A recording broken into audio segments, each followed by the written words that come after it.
guys, and welcome back to Mentalism Monday. I am Merlin Magic, you're my lovely audience, and I've got a really cool mentalism trick to share with you guys today. So I'm going to show you a performance, I'm going to show you how it's done, and in my opinion it's a really great beginner's mentalism card trick which will amaze your friends and family.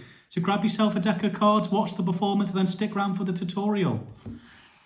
So this is the performance, guys. What we're going to get you to do is get your spectator to shuffle the cards whoever they like, so they know that it's a fair game.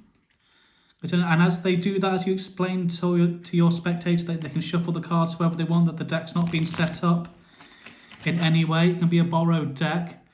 It's just go through with what the trick's going to involve. So it's going to involve the spectator randomly selecting a card, and then the magician or mentalist is then going to place cards face down, and it's the spectator's job to not give any indications that which card is there. So they've got to say to them, okay, have you got a poker face? If you haven't, just try and learn one quick. So I'm going to start riffling through the cards, and once they're happy to begin, then I'm going to use my mentalism skill to try and work out what your card is. So with anything, the spectator has a free selection.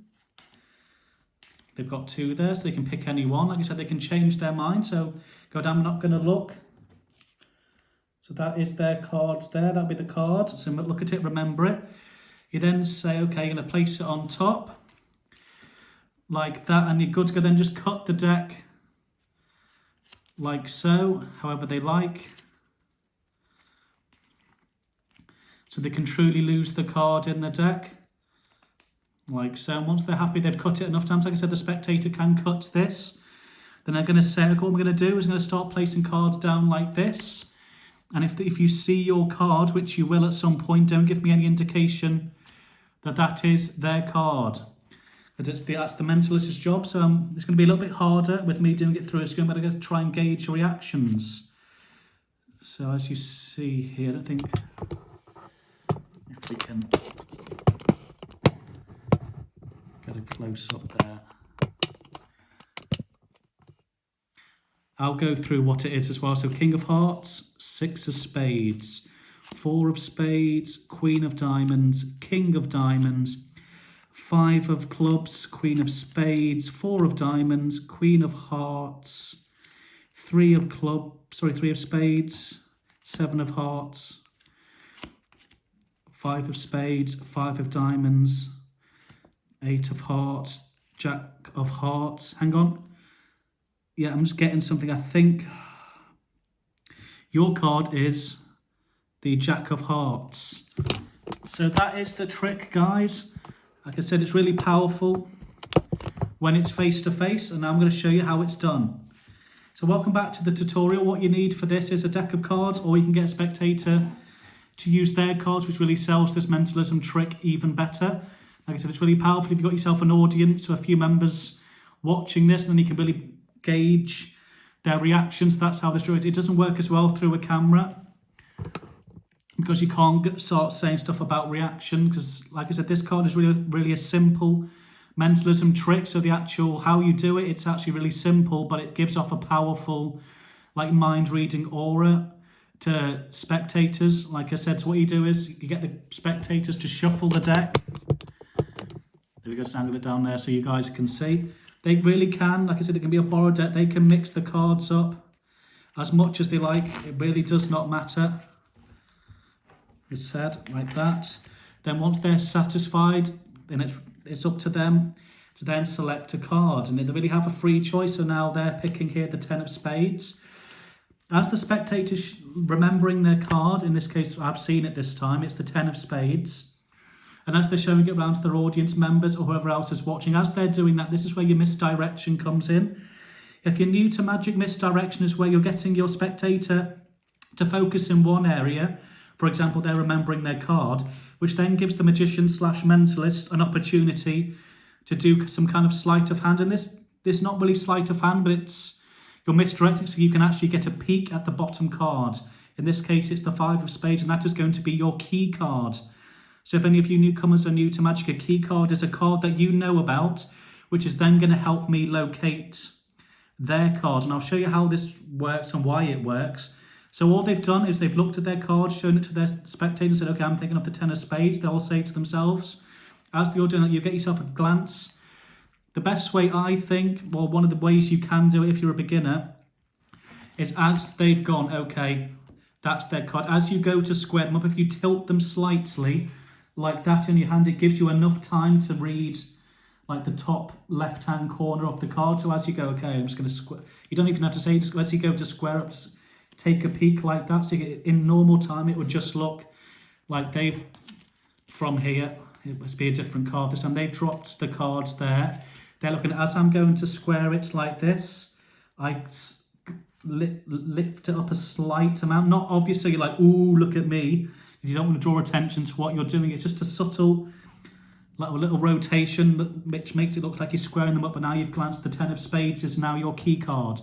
When they're happy they've remembered it and shown it to whoever they want, you then get the spectator to place their card on the top of the deck with your card, the key card, the 10 of spades being on the bottom. As you cut, or the spectator cuts, all they're doing is then placing their card right below your 10 of spades. And once that first action's been done, no matter how many times or however fancy the cuts are, like these are just basic shuffles. So if the spectators knew, they'll be just going like this. And they'll go, okay, I might want to do it again. And the key card will never lose the spectator's card, no matter how many times they cut. And that is the beauty. Then, what I've learned with mentalism, sometimes when they cut their card could be the first one. And of course, you won't know that because you're waiting for your key card. So all you're doing with this trick now is waiting to see your key card. Their card will be the next card in the deck. Whereas if their card's on top and you start dealing down and you haven't seen your card, you'll then forget what it is. So a little tip, which when I first started mentalism, I remember reading Darren Brown. This is one of the tricks Darren Brown does in his books. So if you want to check that out, it's a really good read from newcomers to magic. So what it's best to do is actually glance at the bottom card. If you see their key card, your key card on the bottom, it means their top card is their card. In this case, it isn't. So it's best just to make sure, just again, just another thing like that, saying you're squaring up. You've now glanced and made sure that your key card isn't the bottom. So you know the top card isn't their card. So then you start going down and you can start creating some pattern. All you're doing is looking for their key card, for your key card, which is the 10 of spades. And as you're doing this, because obviously sometimes it can take a while, you don't want the spectator to get bored, what I suggest is come up with some patter. So you could be not doing it as quickly and be going looking at the spectator. You could be, I'll just angle it up a little bit to show you what I mean.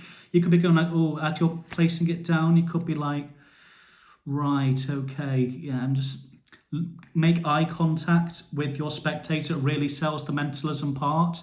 Otherwise, it looks like you're just waiting to see a card. If you really engage with the audience as you're placing down, you'll be like, okay, I'm starting to get a feel for your card, okay.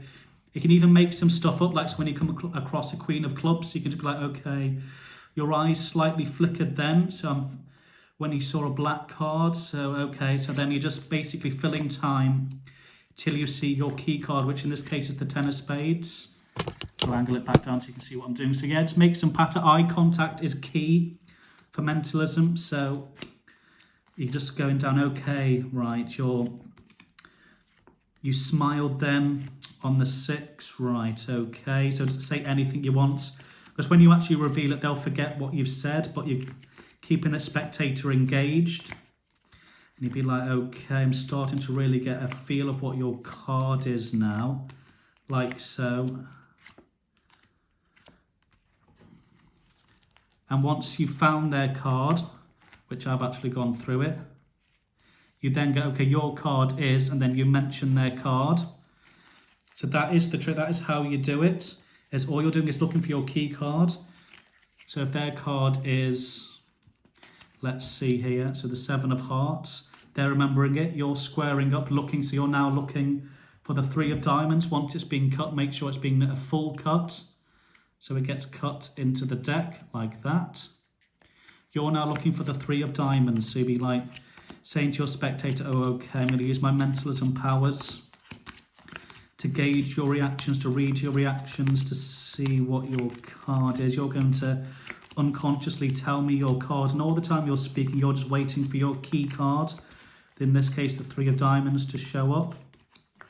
Be like, oh, okay, I'm really starting to get a feel for your card. Right, okay. I think your card is the 7 of hearts. Then you reveal it and you get a fantastic reaction. And this trick can be done again and again. It resets automatically. Because once they've shuffled and picked a card, you just look at the bottom cards, and this time your key card will be the 6 of spades. So yeah, it's a really great impromptu trick you can do again and again and again. So this is my new upload schedule. It's going to be Monday, Wednesday and Friday. Monday for mentalism, Wednesday for coin and similar tricks like that, and then Friday for techniques and also card routines. So I hope you've enjoyed this video. If you have, give it a huge like and a thumbs up. Subscribe if you haven't already, and I'll see you again next time.